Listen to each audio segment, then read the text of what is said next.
खाटू श्याम जी में मची भगदड़ के बाद प्रशासन सवालों के घेरे में है। प्रशासनिक अनदेखी के चलते 3 भक्तों की जान चली गई। कांग्रेस विधायक चौधरी वीरेंद्र सिंह समेत अन्य लोग घटना के लिए पुलिस प्रशासन और मंदिर कमेटी को जिम्मेदार बता रहे हैं। पत्रिका टीवी ने जब पड़ताल की तो ये सामने आया कि वीआईपी कल्चर भक्तों के लिए जानलेवा हो रहा है। इतना ही नहीं, पुलिस प्रशासन और मंदिर कमेटी पुरानी गलतियों से भी सबक नहीं ले रहे हैं। आखिर कैसे? देखिए सीकर से हमारे वरिष्ठ सहयोगी विनोद सिंह चौहान की ग्राउंड रिपोर्ट।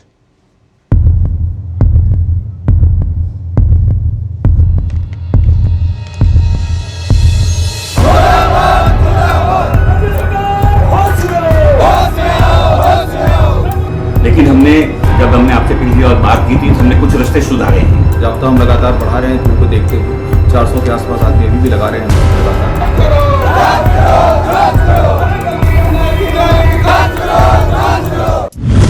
लगातार हादसों के बाद भी नींद में जिम्मेदार प्रशासनिक अनदेखी बढ़ा रही है भक्तों की मुसीबत।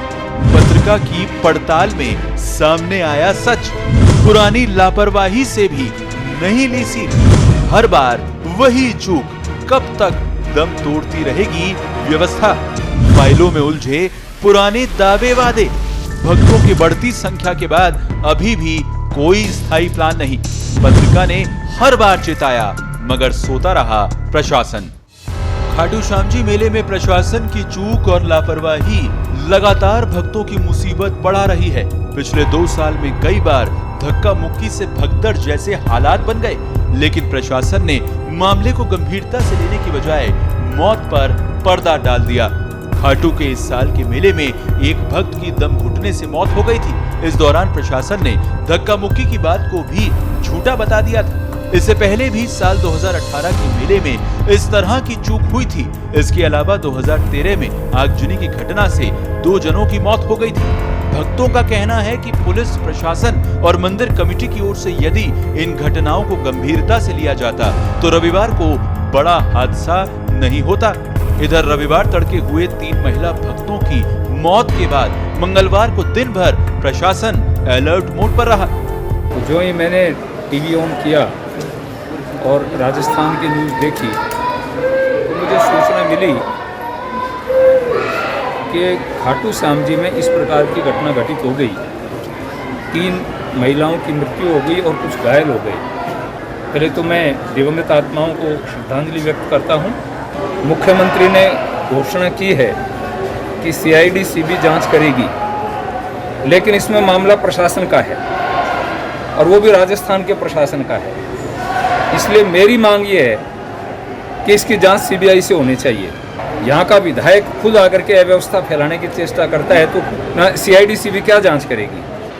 SI को निलंबित करके इतिश्री समझ लेना ये उचित नहीं है।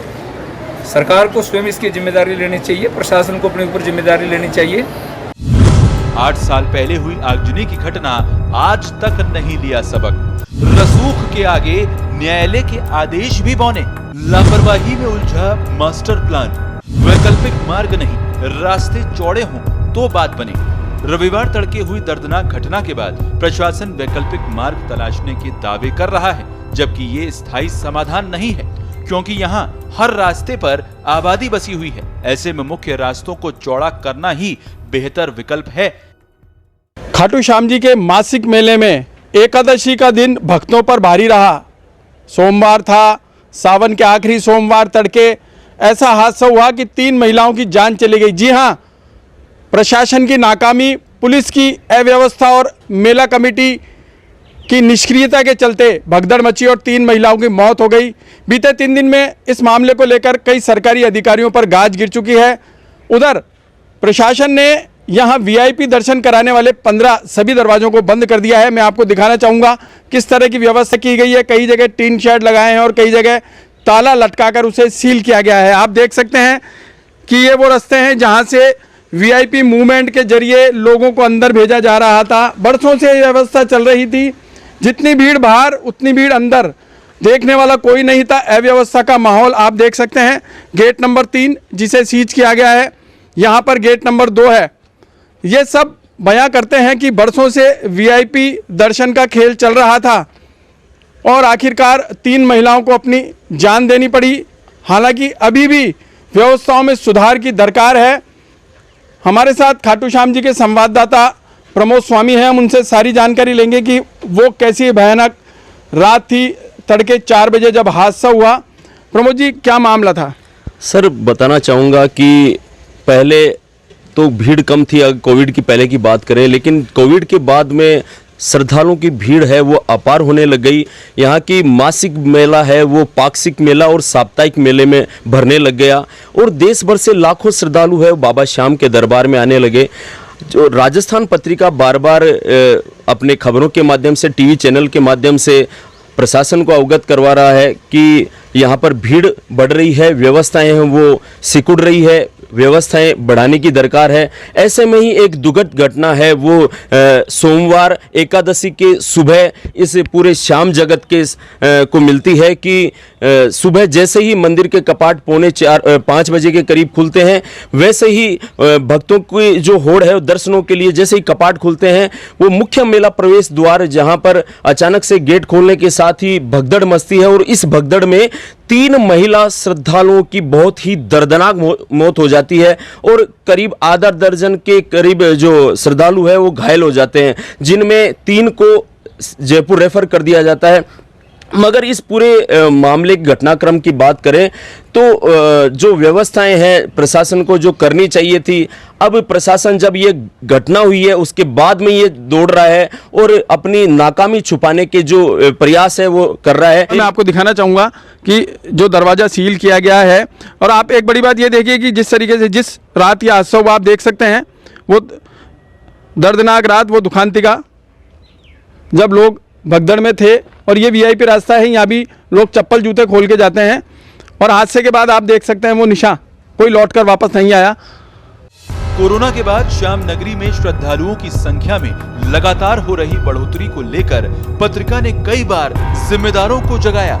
इसके बाद भी प्रशासन की ओर से गंभीरता नहीं दिखाई गई। इस वजह से रविवार तड़के बड़ा हादसा हो गया। अब नई व्यवस्था के तहत सारे वीआईपी गेट बंद किए गए हैं। बताया जा रहा है कि 4 अधिकारियों पर गाज गिर चुकी है। पहला निलंबन थाना अधिकारी के रूप में रिया चौधरी का हुआ, उसके बाद एसडीएम, सीओ और आज तहसीलदार को भी निलंबित किया गया है। सरकार इस मामले में प्रदेश के सभी मंदिरों में व्यवस्थाओं को लेकर बैठक ले रही है। बैठक के बाद क्या निर्णय होता है, किस तरह की व्यवस्था होती है, खाटू श्याम जी में क्या बदलाव किए जाते हैं, मंदिर कमेटी पर क्या असर दिखाई देता है, क्या कलेक्टर और एसपी पर भी गाज गिरेगी। देखने वाली बात यह है कि 5 लाख श्रद्धालु उस दौरान मौजूद थे और अब 1 सप्ताह तक छुट्टियों का सीजन है। 15 अगस्त तक यहाँ पर श्रद्धालुओं की भीड़ लगातार बढ़ती रहेगी। व्यवस्थाएं किस तरह की रहेगी, पत्रिका टीवी आपको लगातार इन चीज़ों से अवगत कराता रहेगा। सीकर से विनोद सिंह चौहान की विशेष रिपोर्ट।